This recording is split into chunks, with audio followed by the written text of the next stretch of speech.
우리의 인생 속에서 크고 놀라운 일을 행하신 우리 하나님 아버지, 우리 스스로 어찌할 수 없는 죄와 사망과 사탄의 권세 아래에서 구원해내시는, 이 세상에서는 있을 수 없는 그 크신 일을 이루신 하나님의 사랑과 인자하심과 은혜를 입고 누리고 경험토록 오늘도 우리에게 새 날 주셔서 감사합니다. 우리의 의식이 죽은 것이 아니라 깨어 있어 하나님을 생각하게 하시며 바라보게 하시며 의지하게 하여 주셨사오니 우리를 돌보아 주시고 우리의 모든 것을 살펴주시고 우리의 기도에 귀 기울여 주시는 하나님을 의지하는 오늘이 되게 우리를 주장하여 주시옵소서. 예수님의 이름으로 기도드립니다. 아멘. 로마서 6장 5절에서 7절 보시겠습니다.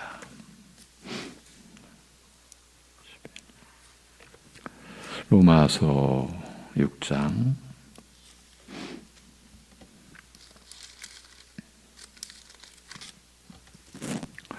5절에서 7절 같이 보시겠습니다.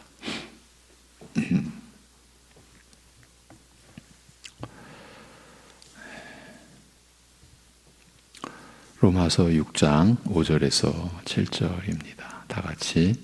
만일 우리가 그의 죽으심과 같은 모양으로 연합한 자가 되었으면 또한 그의 부활과 같은 모양으로 연합한 자도 되리라. 우리가 알거니와 우리의 옛사람이 예수와 함께 십자가에 못 박힌 것은 죄의 몸이 죽어 다시는 우리가 죄에게 종노릇하지 아니하려 함이니 이는 죽은 자가 죄에서 벗어나 의롭다 하심을 얻었음이라. 아멘. 어제의 중심 주제를 한 낱말로 표현하면 옛사람이었습니다. 2절에서 죄에 대하여 죽은 우리가 어찌 그 가운데서 더 살리오라고 할 때 죄에 대하여 죽은 우리가 6절에서 구체적으로 설명된 것입니다. 어떻게요? 죄에 대하여 죽은 것은 우리의 옛사람이라는 것입니다. 그리스도와 함께 우리의 옛사람이 십자가에 못 박힌 것이라는 설명이 더해진 것이라고 했습니다. 그저 죄의 몸, 육의 몸, 육적 성품, 죄의 본성 자체, 그 옛사람이 십자가에 못 박힌 것이다. 우리가 하나님 우리의 옛사람이 함께 십자가에 못 박힌 것은 죄의 몸이 무력하게 되어 우리가 더 이상 죄에게 종노릇하지 않으려 함이라고 원문이 기록이 되어 있는데, 이런 문장의 구조 안에도 나타내려는 분명한 뜻이 들어 있습니다. 그러니까 우리의 옛사람이 그리스도와 함께 십자가에 못 박힌 것은 무엇을 위한 것이라는 분명한 의도를 본래 갖고 있었다는 말입니다. 하나님께서 그렇게 작정하셨다, 이렇게 이해해야 되겠죠. 무엇을 위한 것이었습니까? 그것은 죄의 몸이 무력하게 되어 우리가 더 이상 죄에게 종노릇하지 않기 위함입니다.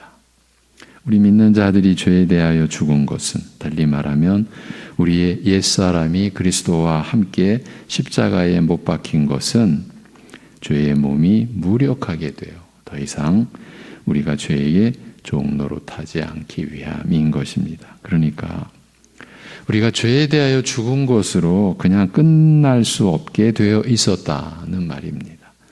그렇습니다. 우리의 옛사람이 그리스도와 함께 십자가에 못 박힌 것은 우리가 더 이상 죄에게 종노릇하지 않기 위해서인 것입니다. 옛사람, 그 죄의 몸이 무력하게 되어서 말입니다. 우리 신자들의 성결한 삶을 위해서 하나님께서 마련하신 방도가 바로 이것이라고 했습니다. 그러면서 이제 어제 마무리 부분에서 6절이 5절을 보충 설명한다고 한 내용을 정리해 드리면서 끝냈지요. 5절에서 만일 우리가 그의 죽으심과 같은 모양으로 연합한 자가 되었으면 또한 그의 부활과도 같은 모양으로 연합한 자도 되리라고 한 것을 6절이 더 설명을 하는데, 우리의 옛사람이 그리스도와 함께 십자가에 못 박힌 것은 다름이 아니라 죄의 몸이 무력하게 되어 우리가 더 이상 죄에게 종노릇하지 않기 위함이라고 한 것 아닙니까? 그러니 이제 좀 더 정리해 드리면, 우리의 옛사람이 그리스도와 함께 십자가에 못 박힌 것이 우리가 그의 죽으심과 같은 모양으로 연합한 자가 되었다는 것을 설명해 준 구절이 되는 것이죠. 그리고 이어서 죄의 몸이 무력하게 되어 더 이상 죄에게 종노릇하지 않는 것이 바로 그리스도의 부활과도 같은 모양으로 연합한 자가 된 그 상태를 구체적으로 보충 설명해 주었다. 문장 구조 자체가 또 그렇게 보충 설명하는 표를 찍어줘서 보면은 이렇게 보충 설명해 준 내용이로구나, 이렇게 가리킨다라고 말씀드렸습니다. 이제 본래대로 하면 같은 내용인데도 설명은 좀 더 단순해집니다. 우리가 그의 죽으심의 모양에 있어서 하나가 되었다면 정녕 부활에서도 그러하리라.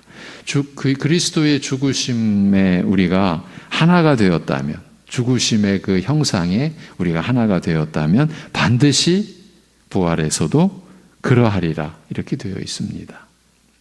6절은 우리가 안 하니, 굉장히 중요한 진술이 시작이 됩니다. 우리가 안 하니, 우리의 옛사람이 함께 십자가에 못 박힌 것은 죄의 몸이 무력하게 되어 우리가 더 이상 죄에게 종노릇하지 않으려 함이라고 되어 있습니다. 우리가 그의 죽으심의 모양에 있어서 하나가 되었다면을 보충 설명하는 6절에서 우리가 하나니 우리의 옛사람이 함께 십자가에 못 박힌 것이다, 이렇게 설명을 보탰고, 그러니까 예수님은 우리의 옛사람과 함께 십자가에 못 박히셔서 죽으신 거예요. 또한 정녕 부활에서도 그러하리라고 하는 것은 죄의 몸이 무력하게 되어 우리가 더 이상 죄에게 종노릇하지 않으려 함이라, 이렇게 덧붙여 설명된 내용이에요. 한마디로 우리 믿는 자들이 죄에게 종노릇하지 않는 것이 그리스도의 부활의 모양에 있어서 하나가 되었다는 것을 보여준다라는 말이에요. 바로 이 부분입니다. 우리 믿는 자들이 죄에게 종노릇하지 않는 삶은 그것이 바로 그리스도의 부활에 있어서 하나가 되었다. 그리스도께서 부활하신 그 형상, 그 모양과 하나가 된 바로 그 모습이다. 하나님께서 우리에게 의도하신 것이 바로 이것이 아니겠습니까? 오늘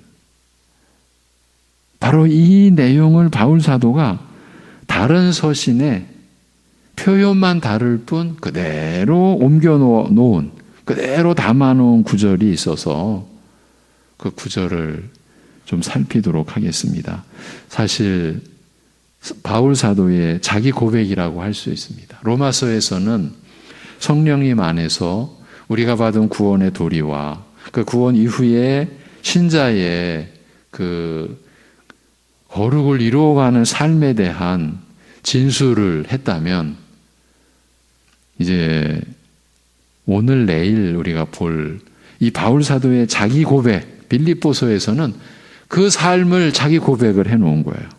그러니까 저에게 종노릇하지 않는 삶, 우리 신자의 믿음의 삶, 그리스도의 부활의 모양에 있어서 하나가 된 삶, 그 삶을 바울 사도는 어떻게 이루었는가, 어떻게 이루어 갔는가. 그 구절은 옥중에 있는 바울 사도가 빌립보 교회에 보낸 편지에 들어 있습니다. 잘 들어보십시오. 많이 알려진, 또 저도 엄청 인용을 많이 한 구절이에요. 내가 그리스도와 그 부활의 권능과 그 고난의 참여함을 알고자 하여. 지금 사도 바울은 하나님 나라를 전파하는 일에 자신의 모든 것을 드리고 있고 주 예수 그리스도에 관한 모든 것을 담대하게 거리낌 없이 전하고 있는 사도, 그것도 이방인의 사도, 이방인을 위한 사도 아닙니까? 그런데 지금 그가 살아가는 방향, 목표는 내가 그리스도를 알고 이렇게 고백하는 거예요. 그리고 그 부활의 권능을 알고, 그리고 그 고난의 참여함을 알고자 하여 그의 죽으심을 본받아 어떻게 해서든지 죽은 자 가운데서 부활에 이르려 하노니. 우리가 로마서 6장에서 보는 죄의 종노릇하지 않는 삶의 바울의 자기 고백이에요. 이렇게, 그래서 부활에 이르려 하노니 내가 이미 얻었다 함도 아니요 온전히 이루었다 함도 아니라 오직 내가 그리스도 예수께 잡힌 바 된 그것을 잡으려고 달려가노라. 빌립보서 3장 10절에서 12절이에요. 이 말씀 중에서 어떻게 해서든지 죽은 자 가운데서 부활에 이르려 하노니라고 한 구절이 핵심입니다. 요점입니다. 여기서 어떻게 해서든지 죽은 자 가운데서 부활에 이르려 하노니라고 하는 것은 바울 사도가 그리스도의 부활과 자신의 부활을 믿지 못한다는 것을 나타낸 것이 아니고, 믿지 못해서 어떻게 해서든지 부활에 이르려 하노니라고 애써 몸부림치는 게 아니고 매일 날마다 부활의 권능에 참여하는, 즉 죄의 종노릇하지 않는 삶을 살고자 한다라는 뜻이에요. 신자의 삶은 감옥에 갇힌 상태에서도 이 서신을 기록할 당시에, 그래서 옥중 서신 중에 하나인 빌립보서 아닙니까? 그런 상태에서도 다를 바 없다고 하는 말이나 같지요. 이 구절의 앞부분부터 좀 안내해 드리고 이 구절에서 바울이 무엇을 말하려고 했는지를 좀 보려고 합니다. 그동안 바울은 믿는 사람들마저도 혼란에 빠뜨릴 수 있게 하는 교묘한 거짓 교훈에 대해 소상히 밝혔습니다. 이게 빌립보서의 전체적인 내용입니다. 그건 고난의 현실과 상황뿐만 아니라 거짓된 교리에 자기 몸과 마음을 들여놓는 것도 성령 안에서 성도들에게 임하는 참된 기쁨을 빼앗아 가기 때문입니다. 고난도 그리고 거짓된 교리로 인한 것이 우리의 성령 안에서 주어지는 참된 기쁨을 빼앗아가는 주요 요인이다. 그걸 밝혀놓았어요. 그래서 바울 자신도 한때 깊이 빠져 있었던 가장 그럴듯한 거짓 교훈, 요즘으로 말하면 사이비 이단의 거의 괴수급이었죠. 누가? 바울 사도가. 자신도 한때 깊이 빠져 있었던 가장 그럴듯한 거짓 교훈을 드러내고 구원 얻는 참된 믿음, 그 믿음은 어떻게 예수 그리스도 안에서만 주어지는 것인지를 설명했습니다. 자기의가 아니라, 빌립보서에서도 자기의가 등장하는 거예요. 바울은 자기의의 화신이었어요. 본인이 알고 있죠. 자기의가 아니라 예수님을 통해 내려지는 하나님의 의요. 그 하나님의 의를 의지하고 자랑하는 일에 조금이라도 방해되는 것들은 아무리 선하고 그렇게 보이고 착하고 열심 있고 날 때부터 잘한 것만 있다고 해도 배설물처럼 여기는 것이 마땅하다. 여러분, 바울 사도가 빌립보서에서 이러한 진술을 그 감옥 속에서 해놓았어요. 예. 하나님을 의지하고 그것을 나타내고, 근데 그거를 자랑하는, 자기 자랑이 아니라 하나님의 은혜를 자랑하는 일에 조금이라도 방해되는 것은 본인이 생각하기에도, 남들이 보기에도 아무리 선한 것, 아무리 열심히 있고 날 때부터 잘한 것만 있다고 해도 그건 배설물이다. 배설물처럼 여겨야 된다. 이렇게 말했어요. 예수 그리스도를 믿는 믿음으로만 구원 얻게 된다라는 진리에 대해 모든 성도들이 예외 없이 명확하게 이해하고 소유하기를 원했던 것이에요. 오늘날도 지금 바울 사도가 이렇게 애타게 옥중에서 명확하게 알아야 된다라고 하는 그러한 형편 아니겠습니까? 우리도. 예. 그런 다음 방금 제가 이렇게 안내해 드렸던 그 본문, 그 빌립보서 3장의 본문 말씀은요, 다른 게 아니라요, 믿음을 설명하는 부분이에요. 우리말 성경은 이 구절을 어떻게 해석해야 하는지에 대해 여러 가능성을 가진 것으로 풀이되어 있는데, 원래 이 문단은 8절부터 11절까지 그 빌립보서 3장 하나로 연결되어 있는 긴 문장입니다. 이 앞에서 바울이 예수를 아는 지식이 가장 뛰어남을 알고서는 그 전에 자기가 의지하고 자랑했던 모든 자기 의를 배설물로 여기는 이유를, 배설물로 여기지 않을 수 없는 이유를 예수님과 연합된 것과 그 믿음으로 말미암는 하나님의 의를 귀하게 여기기 때문이라고 했어요. 예수님과 연합된, 그리고 그 믿음으로 말미암는 하나님의 의를 귀하게 여기기 때문에 그 전에 자기가 의지하고 자랑했던 것, 모든 자기 의는 배설물이다. 이렇게 여겨야 했다라는 거죠. 그리고 본래 원문 성경은 9절 마지막이 믿음이라는 낱말로 되어 있고, 그리고 10절이 그 믿음은 이런 것이라고 설명하는 그런 구문, 그런 모양으로 시작하고 있어요. 하나님의 의를 우리에게 거저 흘러 들어오게 하는 그런 믿음이 어떤 것이냐는 말이에요. 여러분, 우리가 우리 생각대로, 우리가 믿고 싶은 대로 믿는다고 해서 하나님의 의가 값없이 흘러 들어오는 것이 아니라는 것이에요. 하나님의 의를 우리에게 거저 흘러 들어오게 하는 그런 믿음이 어떤 것이냐. 다시 말하면 믿음은 이런 특성을 가지고 있고, 이런 믿음을 통로로 해서 하나님의 의가 우리에게 흘러 들어온다. 이 하나님의 의를 받아 의롭다함을 받는 자들은 이런 믿음이 있기 마련이다라는 말이에요. 그 첫째가, 그 믿음의 제일 첫 번째 특징이 그리스도를 아는 것이다. 이것은 단순히 머릿속에 담긴 지식을 의미하는 것이 아니죠.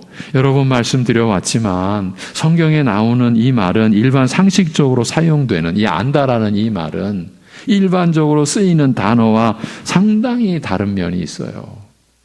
세상에서는 안다는 말을 일단은 주로 어떤 정보를 취득했다, 갖고 있다라는 말로 사용하죠. 어떤 사실에 대한 정보, 어떤 사람들에 대한 정보, 지식을 갖고 있다라는 것을 내가 안다 이렇게 말하죠. 그러나 성경은 안다는 말을 그런 의미에만 한정시키고 있지 않습니다. 만일 그런 정보의 취득 정도로만 안다는 말을 쓴다면요, 귀신들도 예수님을 믿는다고 해야 할 것입니다. 왜냐하면 저들이 예수님 이 땅에 육신으로 계시는 그동안, 그때 그 귀신들이 어떤 사람들보다 먼저 예수님의 높으신 것과 만유의 주 되심을 알아봤기 때문입니다.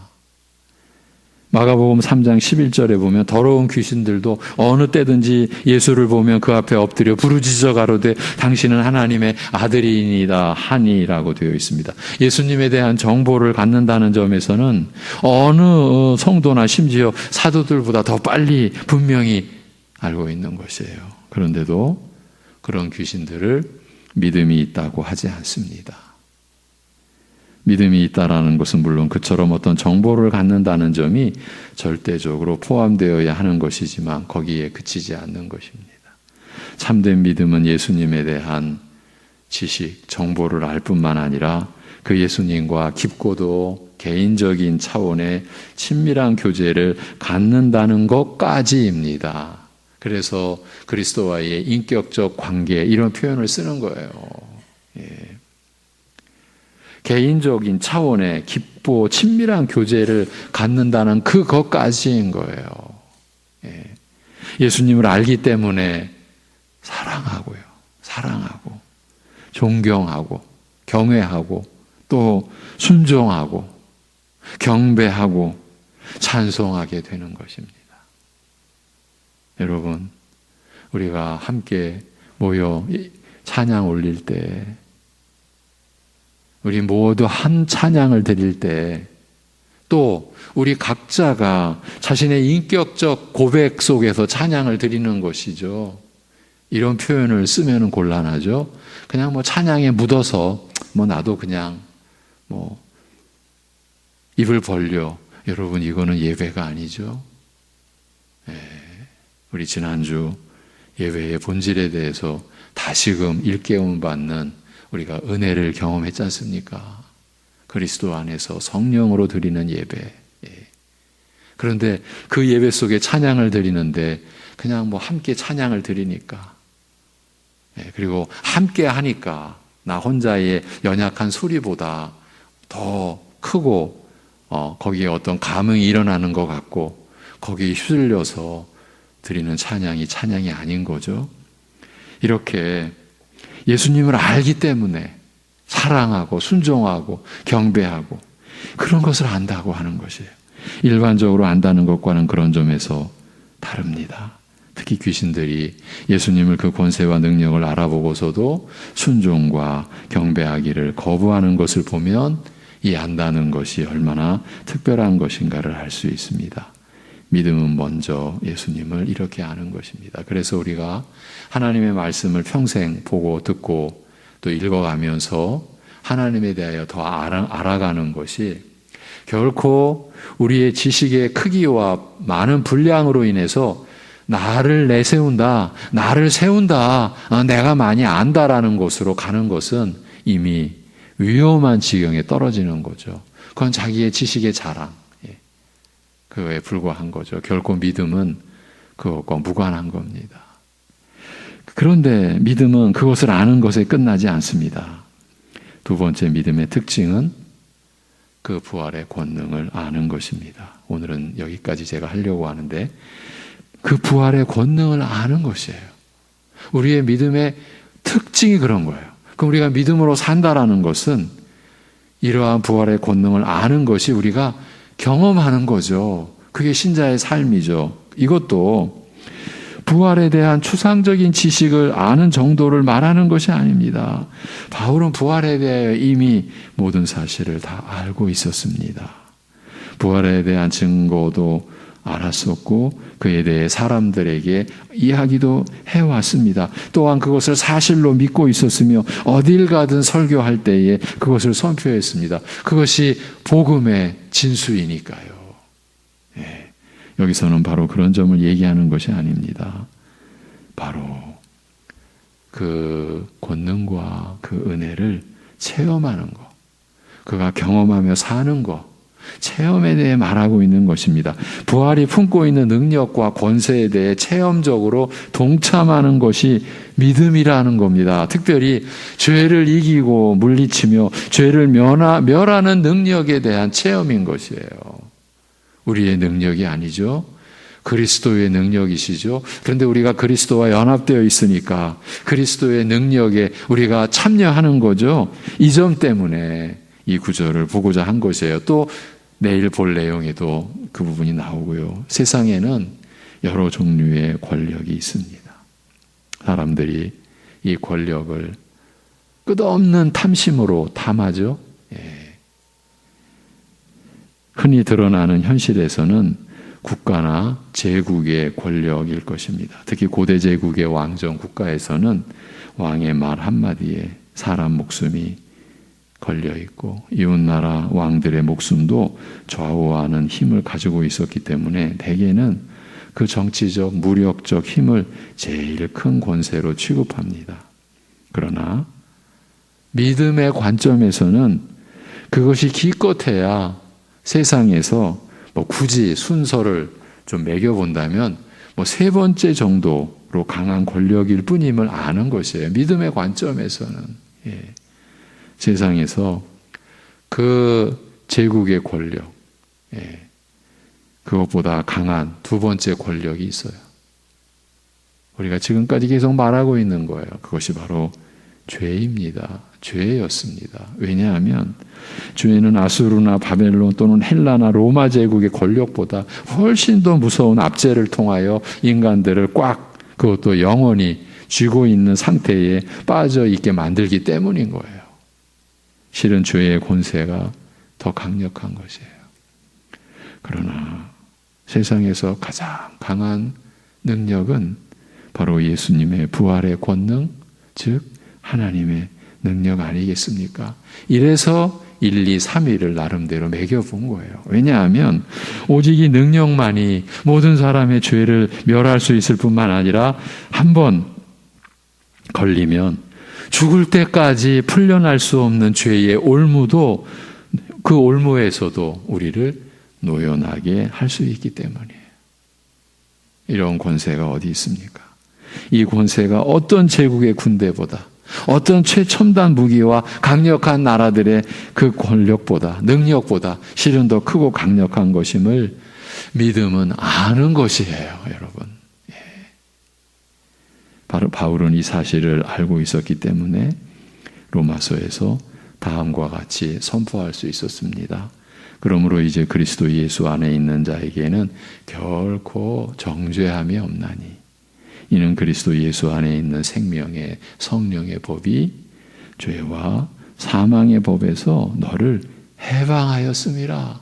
율법이 육신으로 말미암아 연약하여 할 수 없는 그것을 하나님은 하시나니 그 죄를 인하여 자기 아들을 죄 있는 육신의 모양으로 보내어 육신의 죄를 정하사 육신을 쫓지 않고 그 영을 쫓아 행하는 우리에게 율법의 요구를 이루어지게 하려 하심이니라. 로마서 8장 1절에서 4절이에요. 그걸 체험하여 실제를 갖고 있는 것이 믿음이다. 이렇게 빌립보서에서 우리의 믿음을, 우리가 받은 믿음을, 그리고 우리가 살아가는 믿음의 실체를 이렇게 가르치고 주고 있는 거예요. 부활이야말로 예수님이 가장 강력한 권세를 갖고 계시다라는 것을 나타내 주는 것이며 참된 믿음은 그 능력을 현실적으로 경험하고 소유하는 것이라는 거죠. 예수 그리스도께서 죄 없으신 가운데 태어나셔서 모든 율법을 이루신, 순종하여 이루시고 성취하신 그 온전하신 제물로 십자가에서 죽으심으로, 그리고 사흘 만에 다시 살아나셔서 우리의 죄값을 치르신 그 속죄 제물, 화목 제물이 온당했다, 하나님의 뜻에 합당했다, 율법의 모든 요구를 충족한 완벽한 제물이었다, 우리의 죄에 대한 처리가 완벽했다. 그렇게 부활하신 그 능력을 참된 믿음은 현실적으로 경험하고 소유하는 곳에 있다. 여러분, 이것이 얼마나 우리에게 절대적으로 필요한 가르침이고 우리가 누려야 할 말씀의 은혜가 아니겠습니까? 이것이 바로 로마서에서 말하는 죄의 몸이 죽어 다시는 우리가 죄에게 종노릇하지 않는 그 삶의 그 실체인 거죠. 믿음은 그런 속성을 갖고 있다. 세 번째, 네 번째는 우리가 내일 돌아보도록 하겠습니다. 기도하겠습니다. 하나님 아버지, 우리에게 생명의 길을 오직 선물로 베풀어 주신 우리 주 예수 그리스도께서 우리 안에서 이루시고 또 온전케 가시는 그 믿음으로 하나님께 전적인 의지와 우리의 모든 것을 의탁하여 맡겨드리고 살아가는 것이라는 것을 오늘도 우리에게 일러주심을 감사합니다. 하나님 아버지, 십자가상에서 우리를 위해 죽으시고 부활하신 우리 주 예수 그리스도께서 이루신, 그리하여 우리에게 하나님의 의를 입혀주신 그 은혜의 실제에 대하여 우리가 더 명확하게 바로 알고, 그리고 성령 안에서 그 은혜를 실제로 경험하는, 그래서 우리가 그리스도의 죽으심의 모양이 하나가 된 것 같이 그리스도의 부활의 모양에도 하나가 된 것을 우리가 날마다 체험하고 그 은혜의 증거를 지닌 자로서 살아갈 수 있게 우리를 주장하시고 다스려 주시옵소서. 바울 사도가 이미 얻었다 함도 아니요 이루었다 함도 아니라고 하는 그 고백이 바로 우리의 고백이 되어 이렇게 연약한 것을 우리가 마치 뭘 이룬 것처럼 지난날의 신앙생활로 뭘 우리가 쌓아놓은 것 같은 치명적인 착오와 착각과 오해에서, 아니 우리의 그 교만함에서 우리를 건져주셔서 오늘도 엎드려 주를 경배하고 놀라우신 우리 구주 예수 그리스도의 은혜를 사모하고, 그래서 우리가 주님께 붙잡힌 바 된 그것을 붙잡으려고 달려가는 그러한 믿음의 삶이 오늘 우리에게 우리 안에서 펼쳐지도록 우리를 다스려 주시옵소서. 아버지 하나님,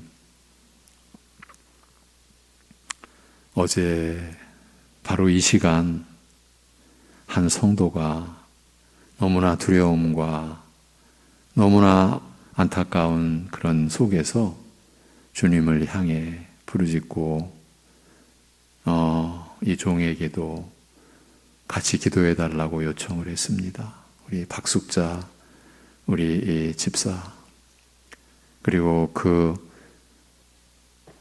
지금 중환 속에 빠져 있는 그 안창현 형제, 그 딸을 기억해 주시고 그 딸의 남편으로서 너무 연약한 가운데 있는 그 안창현 그 형제를 주님께서 그 생명을 붙잡아 주셔서 그 아내의 간절한 소원처럼 깨어나서 복음의 진리에 그의 영혼이 참여할 수 있는 기회를 허락해 주시옵소서.